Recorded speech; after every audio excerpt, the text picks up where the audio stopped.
बिस्मिल्लाहिर्रहमानिर्रहीम। उर्दू मिन्ट्री के मोअज़्ज़ज़ नाज़रीन को उर्दू मिन्ट्री की जानिब से अस्सलाम वालेकुम।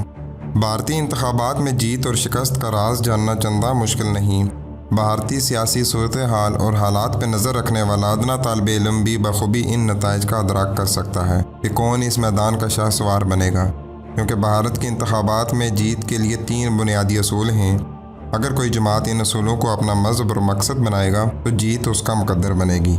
वीडियो को आखिर तक ज़रूर देखिएगा ताकि आपको ये जानने में आसानी हो कि मोदी सरकार किस तरह दूसरी बार इलेक्शन जीतने में कामयाब हुई। लेकिन उससे पहले हम आपको बताना चाहते हैं कि अगर आप उर्दू मिन्ट्री के नए नाजरीन में से हैं तो हमारे चैनल को सब्सक्राइब कर लें और सब्सक्राइब के बटन के साथ घंटी के निशान को दबाना हरगिज़ ना भूलें, ताकि हमारी हर नई आने वाली वीडियो तसलसल और तवातर के साथ आपको मौसूल होती रहे। तो चलते हैं वीडियो की तरफ। भारत के इंतखाबात में जीत के लिए 3 बुनियादी असूल हैं। सबसे पहला असूल एंटी मुस्लिम पॉलिसी। ये एक ऐसा फार्मूला है जिसे मोदी ने बार बार आजमाया है और उसी बुनियाद पर हिंदू इंतहा पसंद तंजीमों को अपना पुश्ते पनाह बनाने में कामयाब हो गए हैं। क्योंकि भारत में एंटी मुस्लिम पॉलिसी की बुनियाद पर बेशुमार तंजीमें वजूद में आई हैं। 60 से ऊपर तंजीमें ऐसी हैं जिन पर लेबल तो सियासी जमात का लगा है, ताहम बयानिया और एक्टिविटीज़ उनकी एंटी मुस्लिम पॉलिसीज़ हैं। इन हिंदू इंतहा पसंद तंजीमों को ये बताया और समझाया गया है कि दुनिया में अगर हिंदुइज़्म की सरकोबी के लिए कोई मखलूक मौजूद है तो वो सिर्फ़ और सिर्फ मुसलमान हैं, जो ग़ज़वा हिंद के ख्वाब देखते हैं और उन पर ईमान रखते हुए इसमें शिरकत बाइस अजर समझते हैं। इन हिंदू के दिमाग में मुस्लिम मुखालिफ नज़रिया ठोंस दिया गया है। यही वजह है कि ये हिंदू इंतहा पसंद तंजीमें मसाजिद को गिराने, मुसलमानों को गाय माता और दूसरे हीले बहानों से कत्ल करने समेत पूरी दुनिया पर हिंदुइज़्म को गालिब करने का ख्वाब देखते हैं। नरेंद्र मोदी की पार्टी भारतीय जनता पार्टी खुद एक इंतहा पसंद तंजीम है और ये पार्टी सबसे ज़्यादा हिंदू इंतहा पसंदों की पुश्त बनाई में मुलव्वस है, और वो जो कहते हैं यही पार्टी उनकी ख्वाहिश पूरी करती है। अयोध्या के बाबरी शहीद मस्जिद पर मंदिर बनाना हो, या दिल्ली का जामिया मस्जिद, खिड़की मस्जिद हो, या टीपू सुल्तान मस्जिद, या मुग़ल तर्ज तामीर का ताज महल हो, एक एक के खिलाफ इन हिंदू इंतहा पसंद तंजीमों ने साजिश की है और इनको गिराने समेत उन पर मंदिर बनाने का मनसूबा बनाए गए हैं। इनमें पूजा पाठ करने की कोशिशें तक की गई हैं। हत्ता के इंतखाबात से कबल इलेक्शन कमीशन के ज़रिए तमाम मसाजिद पर कड़ी निगरानी का फ़ैसला भी किया गया और मोदी की जमात ने इनका हमेशा साथ दिया है और इनकी पुश्त पनाही की है।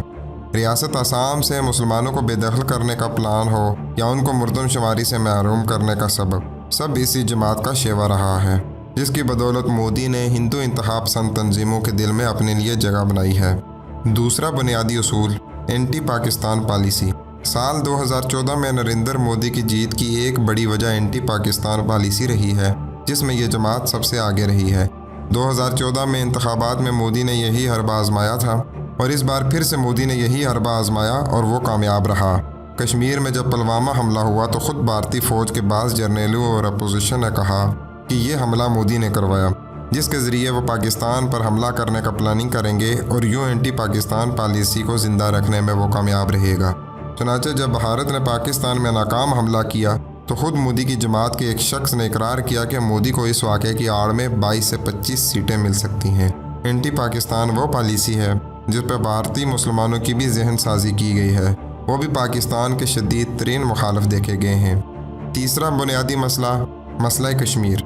इस मसले का भी भारतीय सियासत में बड़ा दखल है। कश्मीर को जैसे हम अपनी शाहरख कहते हैं, भारत उससे भी ज़्यादा उसे अपना अटूट अंग समझता है, क्योंकि भारत वहाँ पर गासबाना कब्ज़ा करने में कामयाब रहा है और भारतीय अवाम के सामने तारीख को मसख करके ये बावर कराने में कामयाब रहा है कि कश्मीर तकसीम में उनको मिला था और ये भारत का हिस्सा है। भारतीय अवाम को ये भी बावर करवाया गया कि कश्मीर के लिए हमें लड़ना भी जिहाद है। सिर्फ ये नहीं बल्कि वहाँ के उलमा से कश्मीर के सिलसिले में बाकायदा फतवे लिए गए हैं कि कश्मीर में मुजाहिदीन और आज़ादी कश्मीर के नौजवान जो लड़ रहे हैं वो नाहक हैं और वो जहाद नहीं फसाद फैलाने में मुलव्वस हैं। यही वजह है कि भारतीय अफवाज ने इन 5 सालों में कश्मीर में वो मुजालिम ढाए जिनको तारीख रकम करने से शर्म महसूस करेगा। SATP के मुताबिक 2014 से 2018 के दरमियान आम लोगों की हलाकतों में 33.71% इजाफा हुआ है, जिनको मोदी के जालिम अफवाज ने गोलियों का निशाना बनाया है। मोदी ने 2014 में 5 सालों के दरमियान और इंतखाबात में इन्हीं हरबों को फिर भरपूर तरीके से इस्तेमाल किया और इसी बिना पर हम ये समझते हैं भारतीय जनता पार्टी की जीत में इन 3 फार्मूलों का बड़ा अमल दखल है। یہ ویڈیو دیکھنے کے بعد اب آپ لوگوں کے ذہن میں نریندر مودی یا بھارتی جنتا پارٹی یا بھارت کے بارے میں کیا خیال آتا ہے؟ کس قسم کی رائے ہے آپ کی؟ کمنٹ باکس میں ضرور آگاہ کیجیے گا۔ آپ کی رائے کا ہمیں شدت سے انتظار رہے گا۔ ویڈیو پسند آنے کی صورت میں اسے لائک، شیئر اور کمنٹ ضرور کیجیے گا۔ اپنا بہت سا خیال رکھیے گا۔ خوش رکھیں، خوش رہیں۔ السلام علیکم۔